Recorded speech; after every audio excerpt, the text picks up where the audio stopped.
Assalamualaikum warahmatullahi wabarakatuh. Pertama-tama perkenalkan, nama saya Umira Vernika dengan NIM 199510. Saya dari kelas 2B. Di sini saya akan menjelaskan sedikit tentang PPT yang telah saya buat. Laporan percobaan pertama dengan judul laporan pengujian efek absorpsi pada hewan uji. Tujuan dilakukannya praktikum adalah untuk menganalisis kecepatan absorpsi diazepam dengan berbagai macam jalur pemberian obat.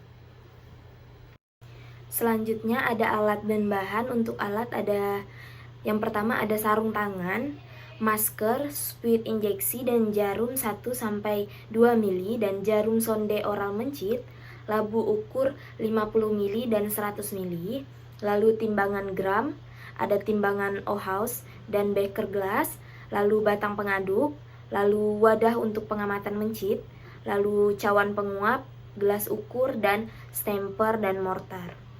Lalu untuk bahannya sendiri ada diazepam tablet, yaitu dosis diazepam untuk manusia 1 kali pakai sama dengan 2 mg, lalu diazepam injeksi, alkohol 70%, NaCMC 0,5%, lalu aqua destilas atau aquades, lalu aqua pro injeksi. Lalu dengan hewan uji sendiri kita menggunakan mencit.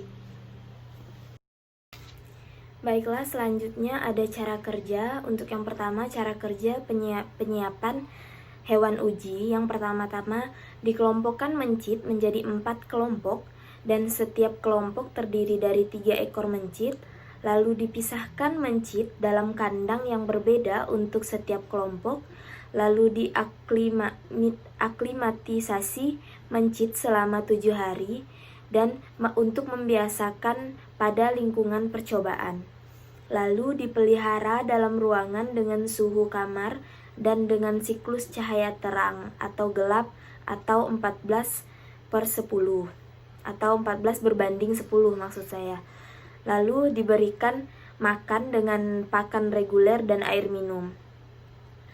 Untuk yang cara kerja yang terakhir, dipuasakan mencit selama 18 jam sebelum perlakuan, tetapi tetap diberikan air minum. Lalu didapatkanlah hasilnya. Lalu cara kerja untuk bahan, yang pertama-tama ditimbang berat badan mencit, lalu dicatat, lalu dibuat suspensi dari tablet diazepam, lalu larutan injeksi diazepam dan suspensi NaCMC. Setelah itu diberikan larutan uji diazepam kepada mencit dengan dosis yang sesuai dengan ketentuan, yaitu kelompok 1 kontrol negatif diberikan suspensi NaCMC secara peroral.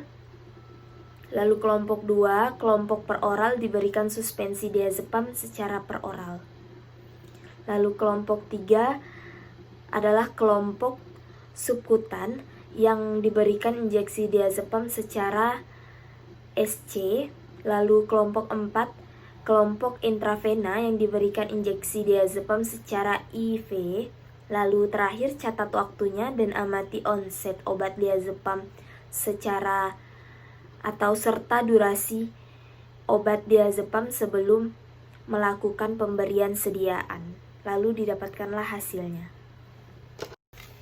Selanjutnya ada pengamatan. Untuk yang pertama ada peroral, didapatkan rata-rata onset obatnya sebesar 26 menit dan rata-rata durasi obatnya 47,3 menit. Dan untuk intramuskular rata-ratanya 35,3 dan rata-rata onset obat 35,3 dan rata-rata durasi pada obatnya 55 menit. Dan subkatannya untuk rata-rata onset obatnya ada 36,67 menit dan rata-rata durasi obat sebesar 79,3 menit. Dan yang terakhir untuk intravena, rata-rata onset obatnya sebesar 20,3 menit dan rata-rata durasi obatnya 57,67 menit. Berikutnya ada data pengamatan. Yang pertama adalah urutan pemberian obat dari yang paling cepat hingga paling lambat berdasarkan rata-rata onset obat. Yang pertama, intravena ada 20,3 menit, itu rata-ratanya, dan per oral ada 26 menit, intramuskular ada 35,3 menit, dan subkatan ada 36,67 menit. Lalu urutan pemberian obat yang paling cepat hingga paling lambat berdasarkan rata-rata durasi obat. Untuk yang pertama ada per oral 47,3 menit dan intramuskular ada 55 menit. Dan intravena ada 57,56 menit. Lalu ada subkatan sebesar 79,3 menit.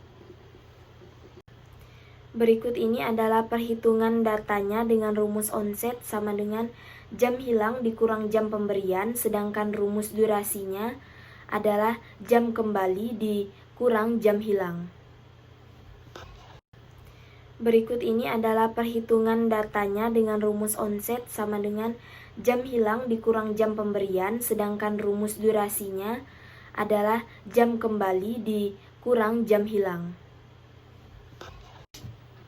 Selanjutnya ada kesimpulan, maka dapat disimpulkan berdasarkan data di atas.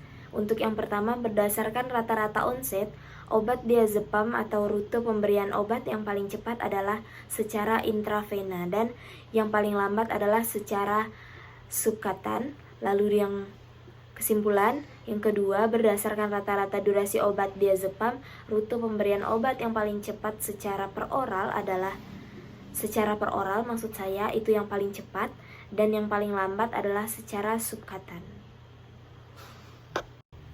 Lalu yang terakhir ada daftar pustaka, dan demikian sedikit penjelasan PPT dari saya. Lebih dan kurangnya saya mohon maaf. Wassalamualaikum warahmatullahi wabarakatuh.